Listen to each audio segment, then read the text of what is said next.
So, we all seem to be very proud to have been a part of it. What is it what is the quality that we had that made you like, wow, I get to work at this place? Well, first of all, and I think everybody will agree that ever got to work for the man, Mike Phillips. Awesome. He was a programming genius, but not only that, he understood disc jockeys. He might be the only living human being on earth that understood disc jockeys. I think there was a couple others. I think Bill Minkler was like Well, that. yeah, and we'll get to Bill, I'm sure, as we advance a little bit. But you're here in right. time. Mike was a genius, but it took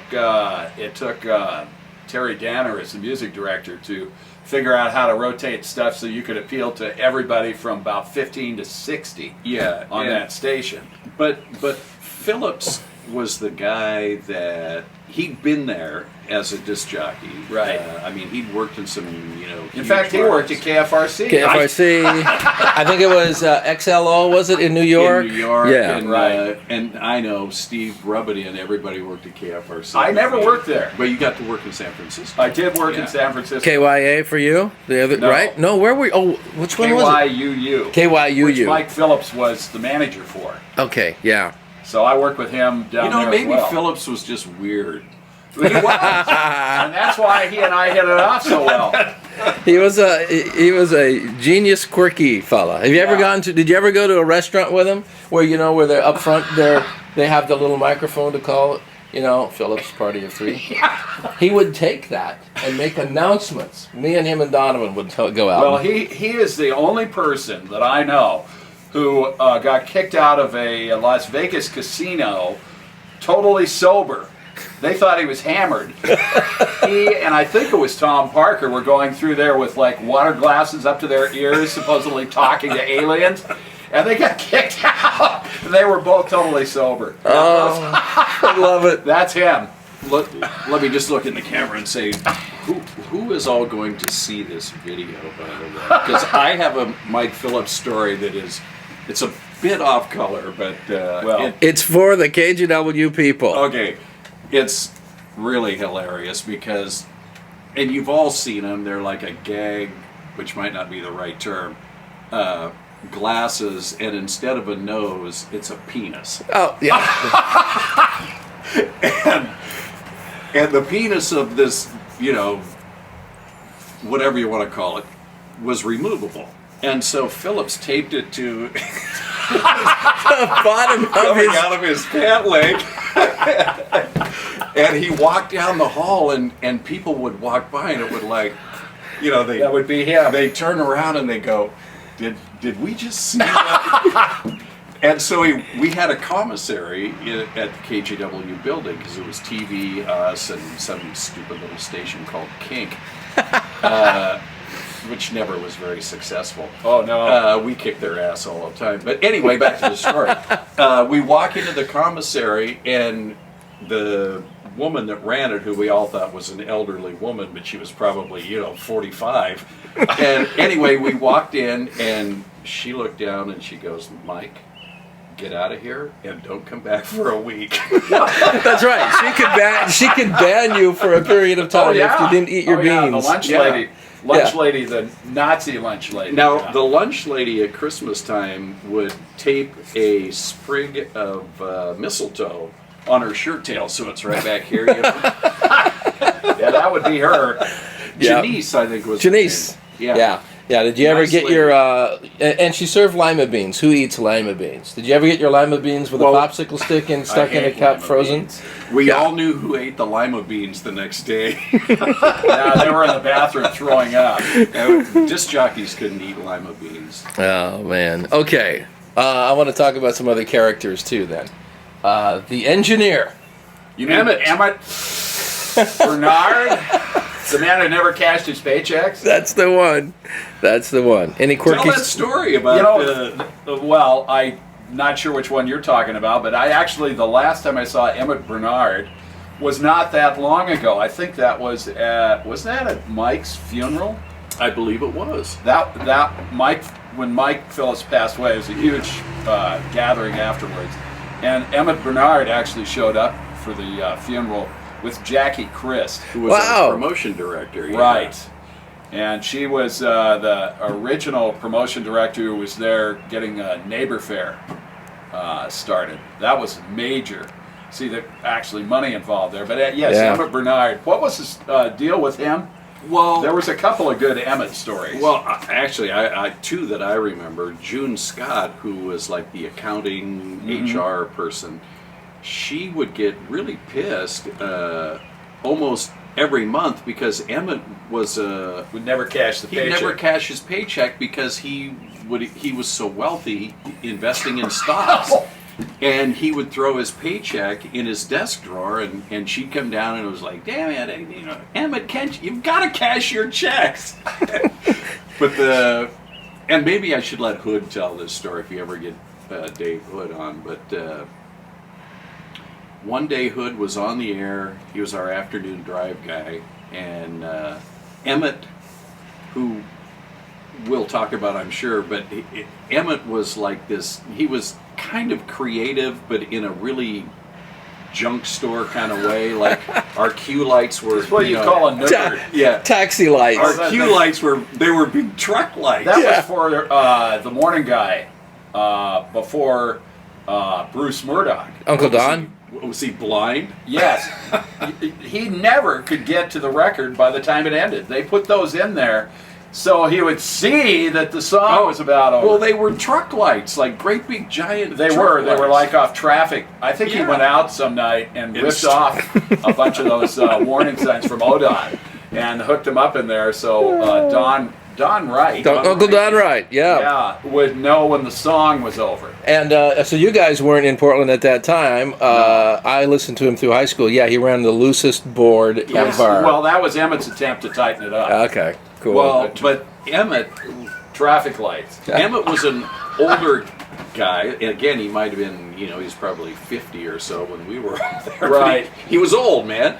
But we had like a false ceiling in the control room, and Emmett was up there stringing wires for something. And Dave's on the air, and he's right in the middle of a bit, and our bits were, pretty short, of course. But all of a sudden, Emmett, his leg comes through he's falling through the ceiling right above Dave. And Hood, with this big deep voice, it's like, whoa, Hood, whoa. I love it. It's good. One of many weird experiences one of there. Weird Emmett stories, Let's see. We're gonna have to get moving along because you're gonna be rolling out here in a bit. But Gordon Miller. Oh yeah, The good nicest guy. old lady in the radio station. He was excellent, but he kind of kept a tight rein on all that extra paid production. Yeah. But he was a very nice guy. I got some. For you, it wasn't easy to get past him. Fred Meyer. See, I was going to say it was Fred Meyer. He couldn't sound as young as I could sound. So, but yeah, then there's another long story about how Tom Michaels took it away.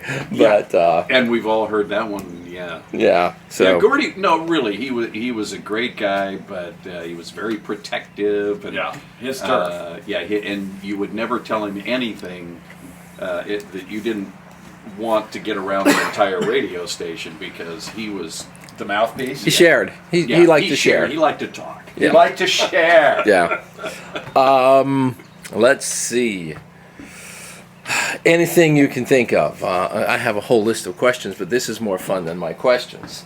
Well, Well, the station survived as a good radio station with actual good ratings, well past most AM stations, and some of that had to do with Mike Dirks, who was the program director afterwards, and this direct mail campaign that he would run, and some of his ideas. It was real frustrating for the FM people because we were continually getting double-digit ratings. Well past most AM stations. Well, because there was a sort of a dip when FM was really coming on strong, Right. and Mike really helped to bring that AM that's station when back. That's when that whole direct mail, I forget the name of it, but that really helped a lot. I just happen to have. Oh, you All right. yeah, least your memory. It just happens to have 3 big books full of Yeah, stuff. let me see if I can find the direct mail piece. I think it was. Wow, you kept everything. He kept it as evidence. Yeah, I don't know. Maybe we'll save that for another time. Oh, here it is, right here. Oh, okay. It was the $1 million prize catalog. Oh yeah. Okay. Right there. Let me just get in on that one there. There was, speaking of contests, the ultimate experience I had with contests was when they gave away the White House. Yes. Oh, you have to tell the story about the winner. That's what I was going to The say. White House. Was this the house in Tiger? Or was this a different Yeah, one? it was Raleigh Hills, I think. Okay. Very nice neighborhood. We're giving away, it was probably an election year. Because I was back there for a house giveaway. Yeah. And so Mike Beard and I go out to meet the winner in a limo. Pick this guy, pull up in front of his house. I can't remember his name, but he had a mule in the front yard. Tied to a Dodge truck that was turned over. Yeah, it was like, I think St. Helens or somewhere out in there. And so we give this guy a ride back in the limo to a presentation. On the way, he sees a cop, and the limo had a sunroof, and he stands up and gives the guy a nice flash. Let's put it that way. They get, obviously, those two had encounters. And finally gets in there, and the whole presentation, gets the keys, and moves into this house, which he got for free, but lost later on. There were numerous complaints because he brought his mule to Raleigh Hills, and the station had to deal with it for quite a while. But I think he ended up losing the house. It was too bad. Taxes. Taxes. I mean, you can't just pay the taxes. Of course, there's probably taxes on the winnings, but still. Right. It's a free house. It was a very nice house. I mean, you never hear radio stations actually giving away houses. And especially to a guy with a mule. I guess that shows that there wasn't a rigged contest, because they never would have picked this guy as the winner. The thing I remember about giving away that house, Craig Walker, who was our morning guy, right. and Craig is like, I mean, there's very few people that have risen to the success that Craig did. That's true. At KGW. I mean, he was our morning guy and blah, blah, blah, blah, blah. Anyway, Craig chose his vacation right at the time we were going to give the winner of the house and all that stuff. And I don't know, maybe he knew who the winner was going to be. That's why they sent me and Beard out there. But so anyway, while Craig was away on vacation, Bill Minkler, who we really should talk about because he was a legendary PD. Oh, he was a great guy. Yeah, he fired me, but go ahead. He did? Yeah. Well, you've been fired by some really nice people. From really good folks. But the thing about the White House, Craig went on vacation, and Minkler let me sit in to do Craig's show, and he said, now, while Craig's gone, I want you to do something that, will really get people to notice you, so when you go back and do your midday show, we can transfer the ratings kind of deal. And so what I came up with was, see, the way we did the, and I'm pretty sure it was the White House, well, might not have been the house, but it was, I can't remember, but I think it was the house we hid the red sweater. Wasn't that part of the red sweater? No, the red sweater was somewhere in New Zealand. Okay, this might have been the contest before, but we hid the red sweater anyway. We should have hidden the White House from the winner. Craig went on. Oh, I can't find it. But Craig went on vacation because we'd hid this red sweater somewhere. Anyway, that was the big contest, and so Minkler said, "You got to do this. Do something that people will notice you." So Lyle Arthur, who was Craig's partner at the time, occupational partner, make sure we get that correct. But isn't it legal now? No, well, in several states.